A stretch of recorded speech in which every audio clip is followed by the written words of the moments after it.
No hay nadie fiel como el Señor. Aférrate a Él y deja que Él guíe tus pasos. Bienvenidos a The Rocking Chair. Hoy estaremos viendo Éxodo capítulo 4. Por favor, pausa el video y lee el capítulo por ti mismo ahora. Esta es su historia y este es su amor por ti. Moisés no entró en su llamado con confianza. Entró con 5 objeciones, 5 temores, 5 razones por las cuales Dios debería escoger a alguien más. Pero el Dios de Éxodo no negocia con nuestras excusas. Él las responde una por una, con identidad, con revelación, con poder, con fidelidad y con gracia. Éxodo 4 es el momento en que un pastor renuente descubre que Dios está mucho más comprometido con su misión que nosotros con nuestra resistencia. Éxodo 4 comienza con un hombre abrumado. Moisés se siente no calificado, no equipado e indigno de la tarea que Dios está poniendo delante de él. Este es el patrón del discipulado. Dios no llama a los calificados, Él califica a los llamados. Y en el mundo esto es al revés. Se nos enseña a perseguir lo que queremos en la vida. Pero el Señor nos enseña que no sabemos lo que queremos en la vida hasta que Él nos lo revela. A lo largo de Éxodo 3 a 4, Moisés presenta 5 objeciones.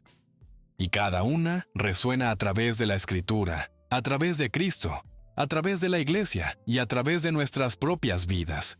Estas objeciones revelan las mismas luchas que enfrentamos mientras peleamos con nuestro propio corazón y aprendemos a seguir al Señor.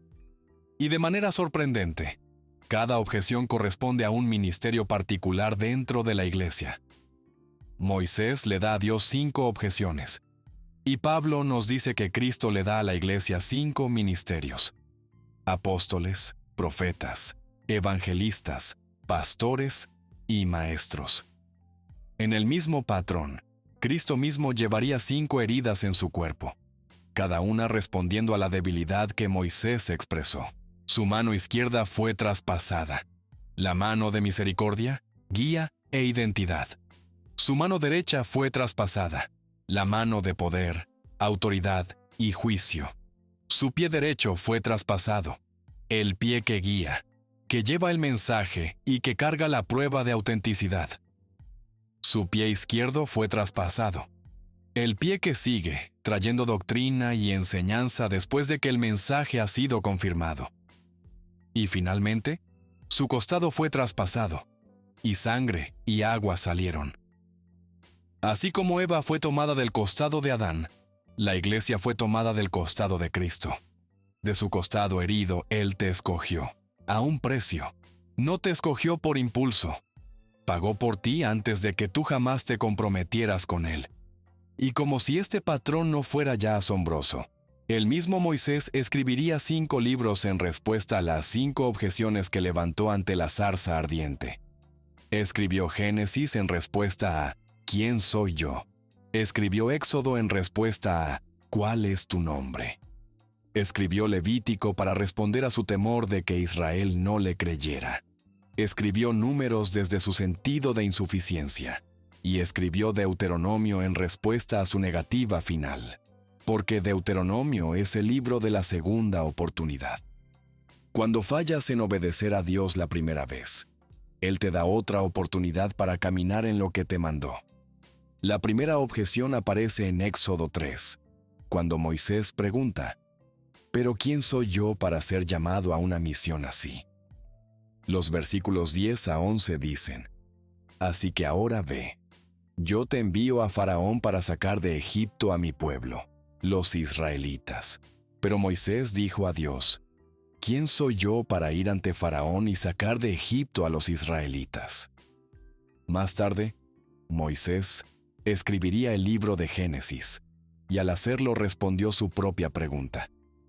Génesis nos dice quiénes somos: el pueblo que Dios formó con sus propias manos, el polvo que Él moldeó en sus embajadores, los portadores de su imagen cuyas palabras tienen poder, que nombran el mundo que los rodea, que existen para darle gloria. Somos sus hijos, creados para hablar verdad con el aliento que Él puso en nuestras bocas. En respuesta a esta objeción, Cristo recibió un clavo en su mano izquierda, la mano de identidad y llamado, y a la iglesia nacida de su sufrimiento, Él le dio pastores, cuyo ministerio es ponerse delante del pueblo de Dios y recordarles quiénes son. Porque esta es la pregunta que toda alma anhela que le respondan. Pasamos la vida tratando de descubrirnos. Cambiamos de trabajo, perseguimos pasatiempos, escogemos amigos, entramos en matrimonios sin saber si prosperarán o fracasarán. Todo en un intento de sentirnos completos, de entender quiénes somos y por qué existimos. Pero el Señor responde esta pregunta de una manera que ninguna búsqueda terrenal puede. Yo soy tu testigo. Yo estaba antes de ti y estaré después de ti. Yo puedo decirte quién eres a su tiempo. La segunda objeción aparece también en Éxodo 3:13. Moisés dijo a Dios: supongamos que voy a los israelitas y les digo, el Dios de sus padres me ha enviado a ustedes, y ellos me preguntan, ¿cuál es su nombre? ¿Qué les responderé? Más tarde, Moisés escribiría el libro de Éxodo, el libro de los nombres, que responde precisamente esta pregunta. El Señor responde: yo soy el que soy. Él es nuestro creador, lo que significa que Él es quien nos da identidad. Y así como nuestra identidad se encuentra en relación con Él, su identidad se revela en relación con nosotros. Él es quien salva y redime, quien cuida de nosotros, paga nuestras deudas, abre caminos, nos pastorea, nos sana, nos alimenta y nos enseña cómo responder al mundo que nos rodea. En respuesta a esta objeción, Cristo recibió un clavo en su mano derecha, la mano de revelación, autoridad e identidad. Y a la iglesia, Dios le dio el ministerio del profeta, el que declara lo que el Señor está a punto de hacer en nuestras vidas. Con la primera objeción, dudamos de nosotros mismos, así comienza todo viaje. Pero la siguiente temporada es el descubrimiento de quién es Él. La tercera objeción aparece en Éxodo 4:1.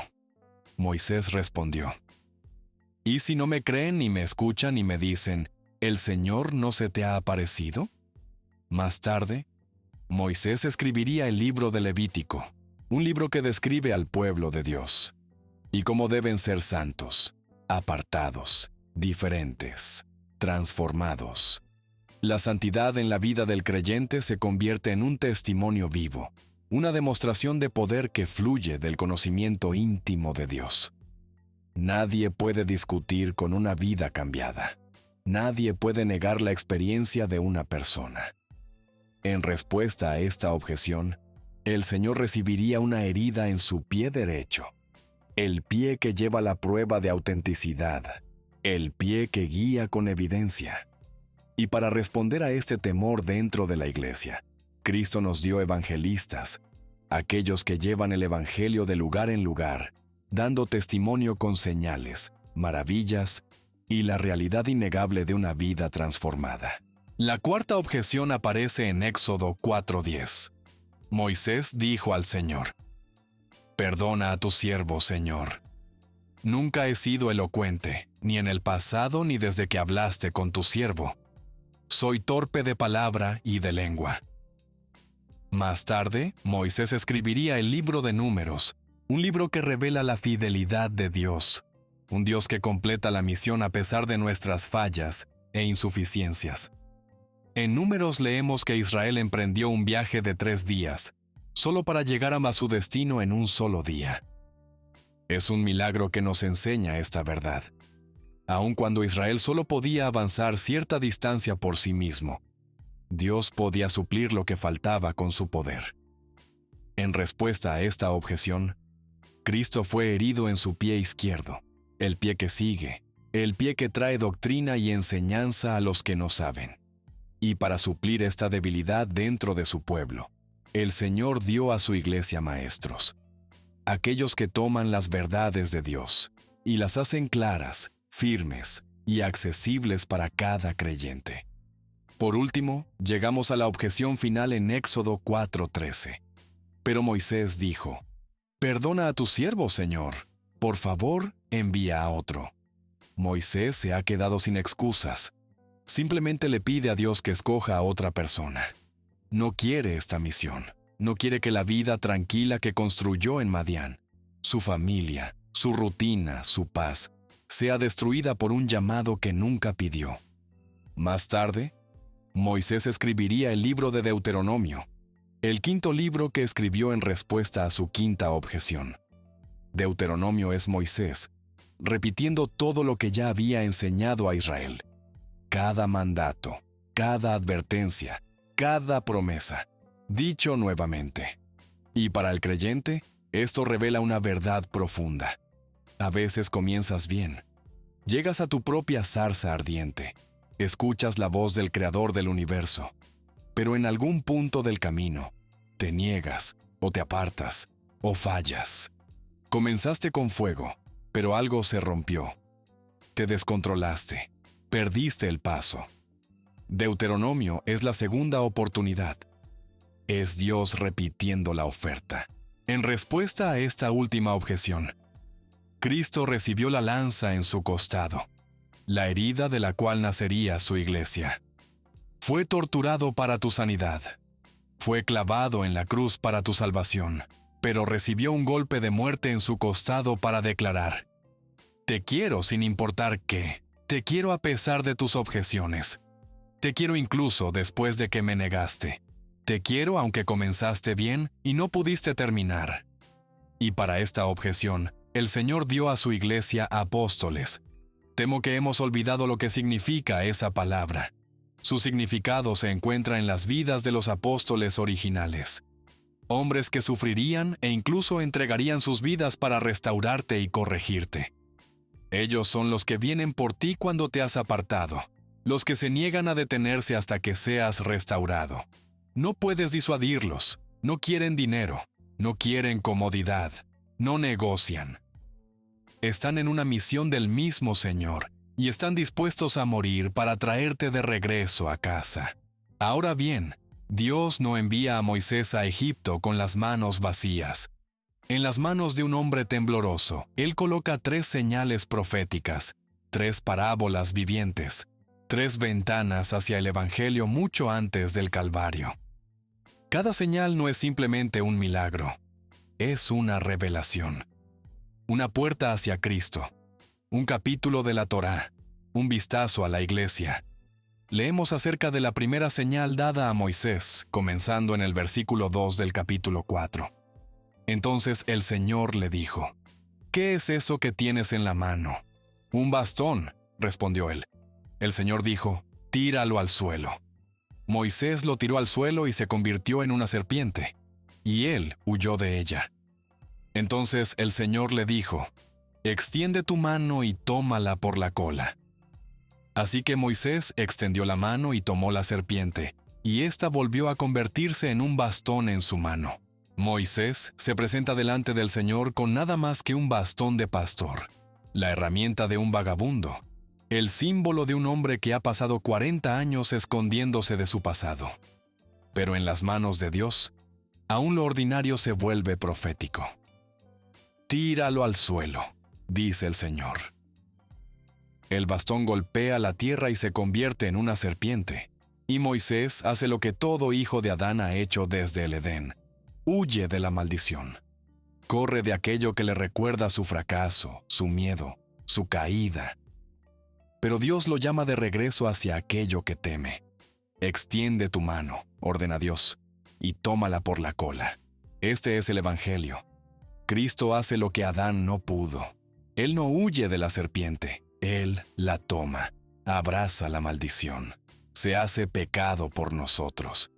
Y al hacerlo, aplasta la cabeza de la serpiente. Pero nota el detalle.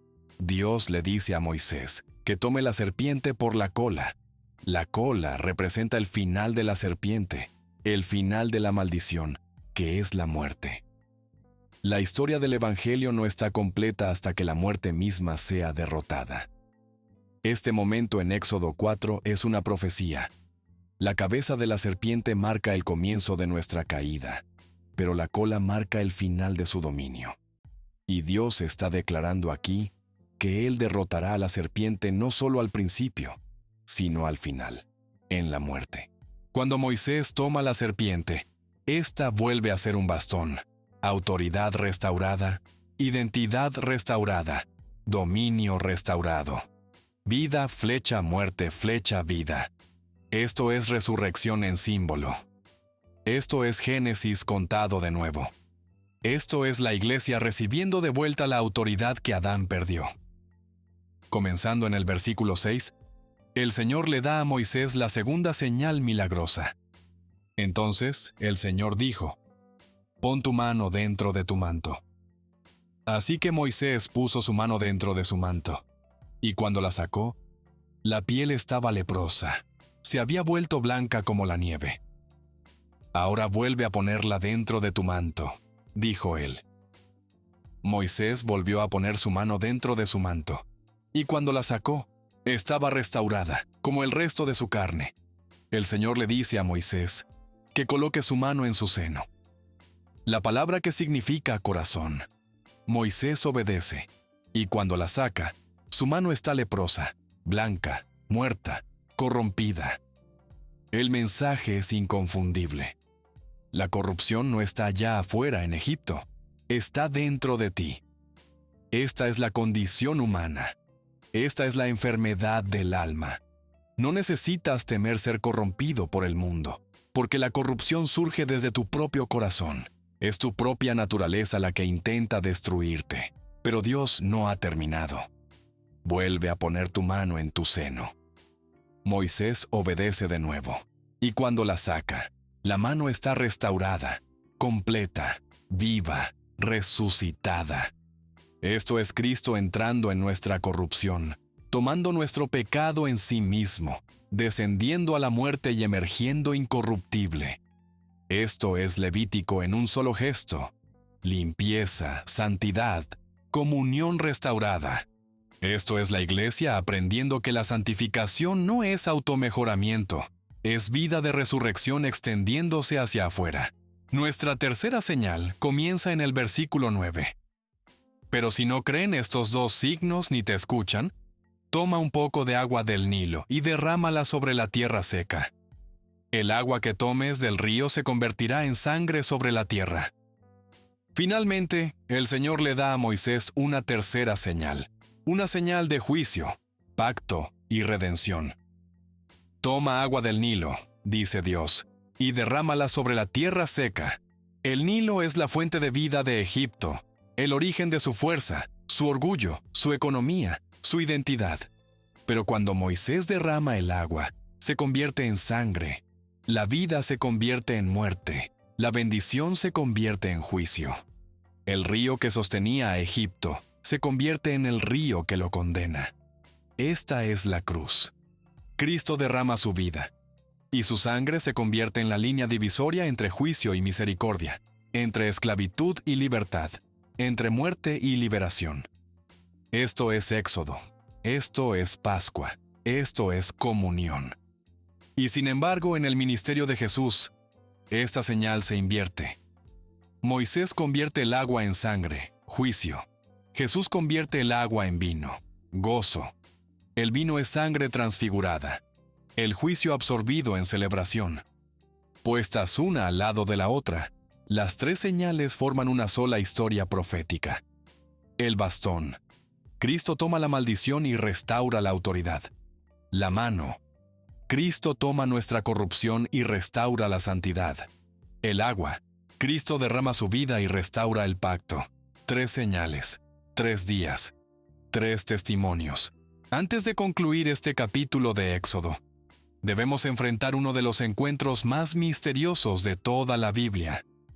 Dios acaba de enviar a Moisés de regreso a Egipto con señales, maravillas y una comisión divina para liberar a Israel. Y luego, en el camino, mientras Moisés está obedeciendo, el Señor lo encuentra en una posada y está a punto de matarlo. Es impactante. Se siente contradictorio. ¿Qué está pasando aquí?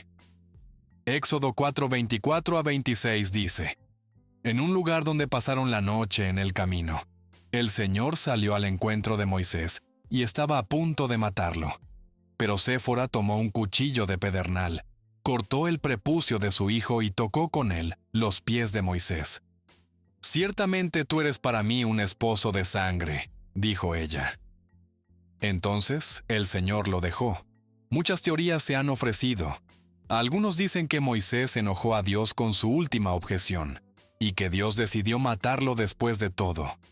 Otros argumentan que Moisés, como portador del pacto, no podía guiar a Israel ni entregar la ley mientras descuidaba el pacto en su propia casa, con su propio hijo sin circuncidar. Pero cuando yo leo este pasaje, veo el Evangelio de Jesucristo, y te mostraré cómo. Dios no es de doble ánimo.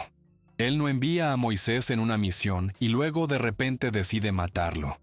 Y aunque este momento debió sentirse aterrador y aleatorio para Moisés, creo que fue preparado por Dios para moldearlo en un tipo más claro de Cristo antes de las señales y maravillas que vendrían. Mira de cerca conmigo. Moisés es un tipo de Dios. La misma Escritura nos lo dice en este capítulo. En el versículo 16, Dios dice que Moisés pondrá sus palabras en la boca de Aarón, y Aarón hablará por Moisés, y Moisés será como Dios para él. Moisés está en la posición de Dios. Aarón está en la posición de Cristo, hablando a Israel y realizando las obras que Moisés le ordena. Ahora bien, es cierto que Moisés no había circuncidado a su hijo Gersón. La tradición dice que esto ocurrió porque Dios le dijo a Moisés que fuera a Egipto de inmediato. Y Moisés temió circuncidar al niño justo antes de un viaje peligroso, donde una infección podría matarlo en su estado debilitado.